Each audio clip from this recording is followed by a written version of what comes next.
એના માટે જે રણનીતિ છે એ આપણે જેમ પહેલાં ચર્ચા કરીએ એ રીતે કે ટ્રાન્સપેરન્ટ રીતે, પારદર્શક રીતે ટેકનોલોજીનો ઉપયોગ કરીને એમની સાથે ડાયરેક્ટ સીધો સંપર્ક બરાબર છે, એ ખૂબ જરૂરી છે. બરાબર. વચ્ચે થ્રુ થઈને પ્રિન્સિપાલ એજન્ટ જેટલું આપણે કાઢી શકીએ એટલું આપણે વધારે એફિશિયન્ટલી એમના સુધી પહોંચી શકીએ અને એમની જરૂરિયાત સમજીને આપણે કરી શકીએ. બરાબર છે. ત્યાં અમે એક સેન્ટ્રલ બેંક ડિજિટલ કરન્સી આધારિત જે પબ્લિક ડિસ્ટ્રીબ્યુશન સિસ્ટમ લાગુ કરી એનો પાયલટ લોન્ચ કર્યો ઓનરેબલ યુનિયન હોમ મિનિસ્ટરે.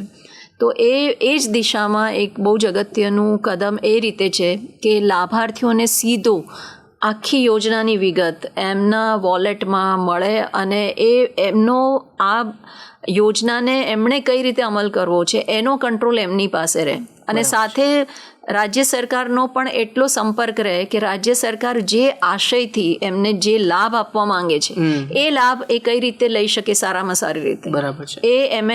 એ રિમોટ કંટ્રોલ અમે એમના હાથમાં આપ્યો. બરાબર છે. તો આઈ થિંક આ એક બેસ્ટ વે છે. જી.